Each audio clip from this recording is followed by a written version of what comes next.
Assalamualaikum warahmatullahi wabarakatuh. Bersama kami mahasiswa berbincang dari Universitas Muhammadiyah Malang, program studi ilmu pemerintahan, dengan narasumber kami, salah satu pimpinan Bawaslu Kota Malang. Bersama saya Naya Salsabila Amanda dan dua teman saya.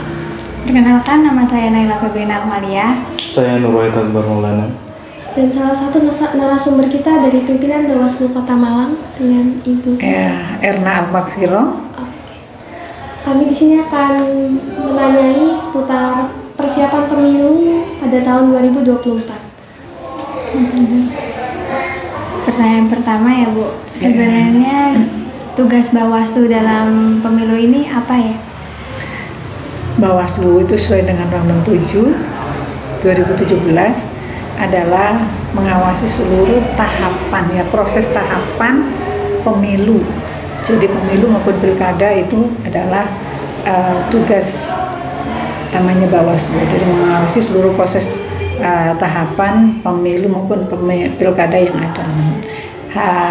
Tahun ini kita berproses pada pemilu 2024. Jadi kita tugas kita mengawasi seluruh proses tahapan mulai dari awal tahapan yang sudah dibuat sesuai dengan PKPU itu sampai dengan akhir nanti penetapan. Kemudian bagaimana strategi Bawaslu melahirkan pemilu yang jurdil bagi milenial zaman sekarang ini? Iya, karena tugas kami selaku lembaga penyelenggara pemilu yang dalam hal ini tugasnya mengawasi, pastinya sesuai dengan asas dan prinsip bahwasanya kami harus melaksanakan sesuai dengan aturan itu. Kalau pemilu itu kan langsung umum, bebas, rahasia, jujur dan adil, ya kan? Ya, gitu. Kalau kami melaksanakan itu, kami juga berprinsip kepada asas profesional, independen, transparansi. Jadi ada 12 prinsip yang harus kita jalankan untuk pelaksanaan mengawasi seluruh tahapan proses pemilu. Jadi bagaimana nantinya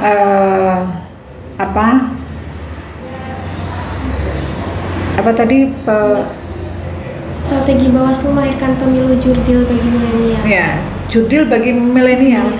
Ya pastinya hari ini kita menerima mahasiswa magang. Dengan adanya kita menerima salah satunya kita menerima adik-adik mahasiswa magang itu supaya mereka memahami pemilu itu seperti apa dan tugasnya masyarakat itu seperti apa. Jadi tugas mengawasi bagi masyarakat itu juga wajib hukumnya, karena bukan hanya Bawaslu aja, masyarakat juga punya tugas yang sama untuk mengawasi.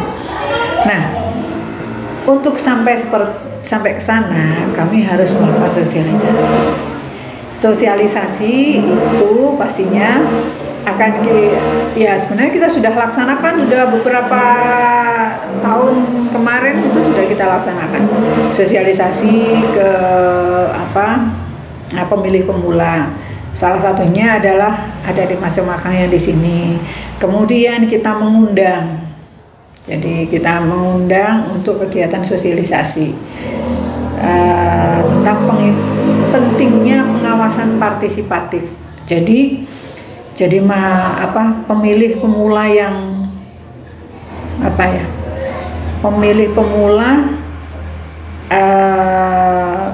yang cerdas ya, itu bukan hanya datang. Jadi bukan hanya datang nyoblos, bukan hanya itu. Bagaimana pemilih pemula itu memahami saya juga punya kewajiban untuk mengawasi proses ini. Misal, saya sudah nyoblos nih, ternyata suara saya ini dimanipulasi, mau nggak? Nggak mau, ya kan? Ya harus turut serta ikut mengawasi. Ya harus berpartisipasi dalam mengawasi juga. Jadi itu artinya apa?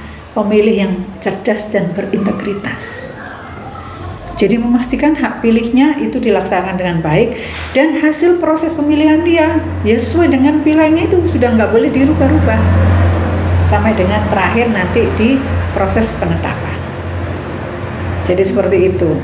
Jadi kami memastikan bahwasanya pemilih pemula bukan hanya datang mencoblos memilih, tapi harus pemilih pemula harus cerdas dan berintegritas. Salah satunya memahami bahwasannya tugas mengawasi itu bukan hanya tugasnya pengawas, tapi semua masyarakat ikut mengawasi proses tahapan pemilu.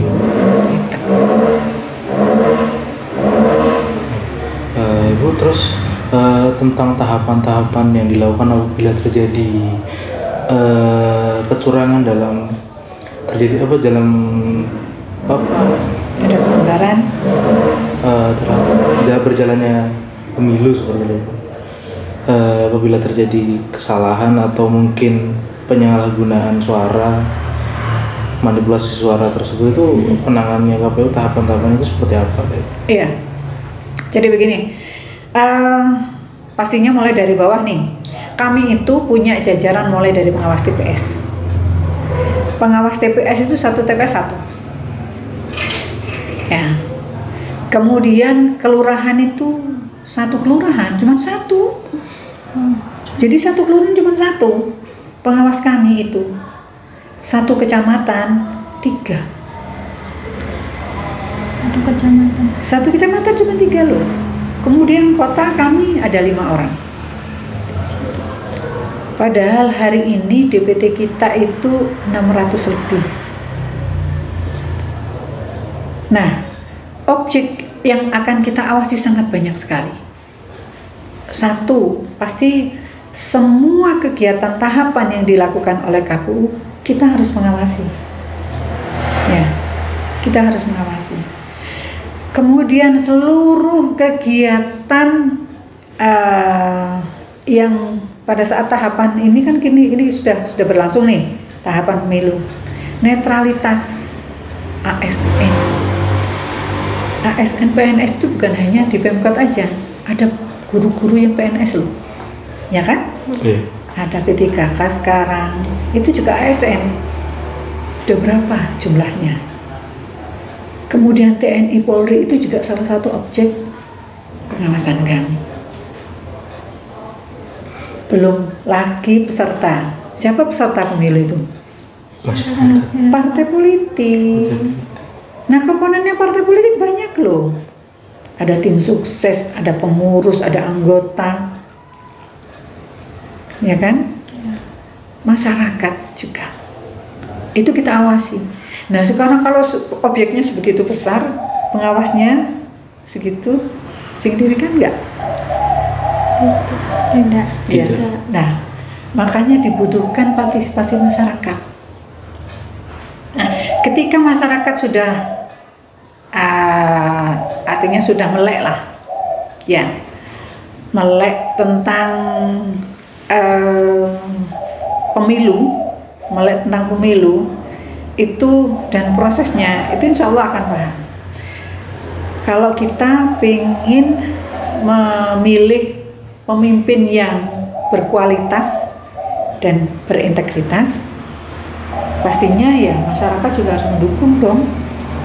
Jadi bukan hanya masyarakat, hari ini kan pemilu kan pesta rakyat, boleh dong kita minta-minta. Ada nggak pemikiran seperti itu?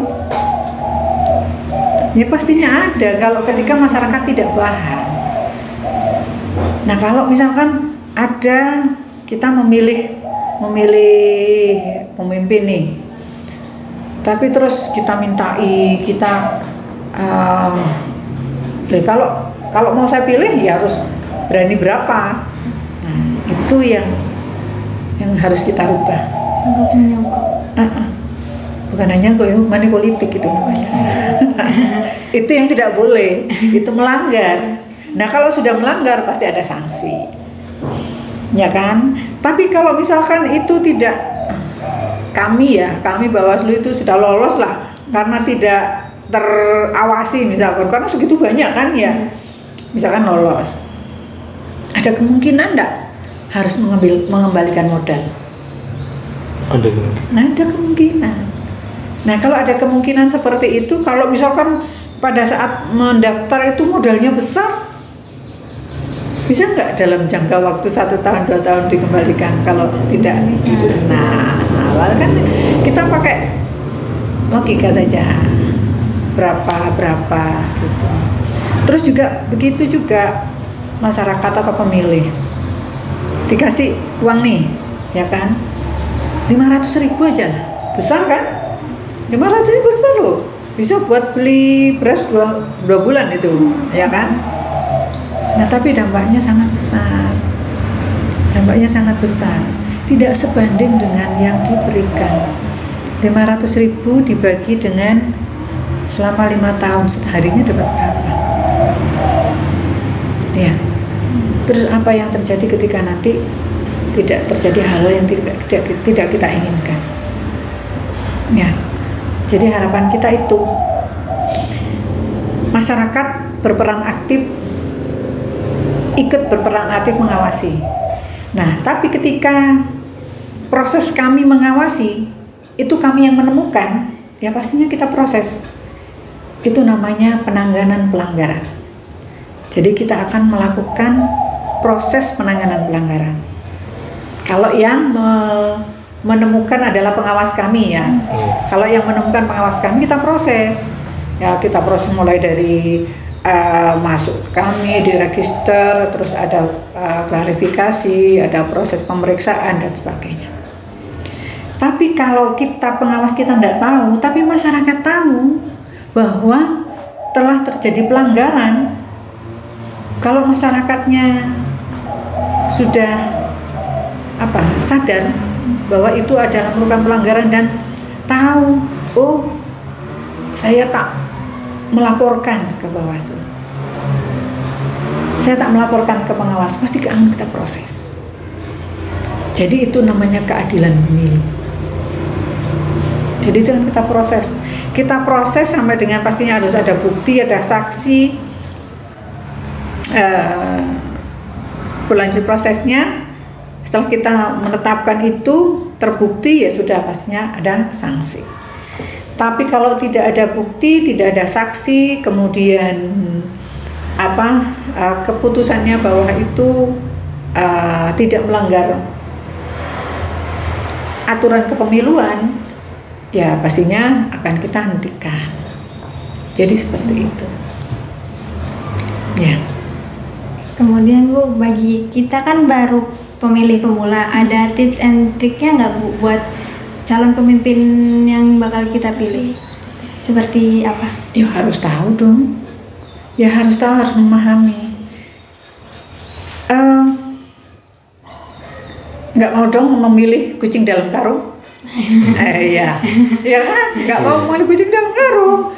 Nyoblos milih kucing loh, ternyata kucingnya sakit, ternyata kucingnya kucing garong, kan nggak mau kan, katanya kita pengennya itu yang bagus, yang cantik, yang baik gitu kan, itu.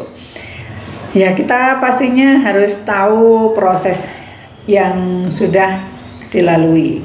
Jadi kita nih harus tahu orang-orang yang harus mencari tahu, ya bukan hanya orangnya nggak kesayang, jangan seperti itu. Harus mencari tahu siapa sih yang harus saya pilih.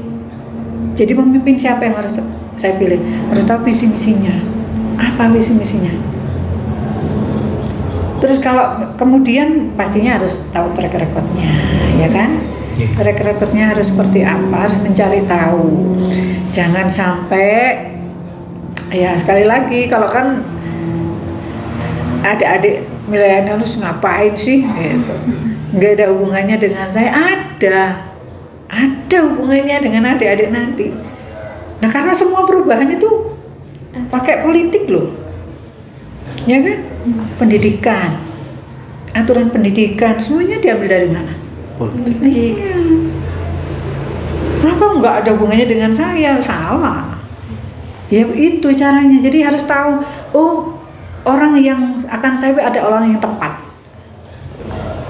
Dengan melihat apa visi-misinya, terus rekodnya seperti apa, terus perjalanannya juga seperti apa. Jadi bukan hanya sekedar asal memilih, pas ikut aja tren-tren, lagi ngetren apa, siapa lagi ngetren gitu. Terus juga ini nih, medsos sekarang itu kan lagi ya memang sekarang medianya medsos. Jadi pastinya nanti itu kampanye itu bukan hanya melalui langsung aktual ini. Harus pinter, pandai mencermati yang ada di media sosial. Ya, mana yang hoax, mana yang informasi benar, itu harus dicermati. Memberikan komentar juga seperti itu.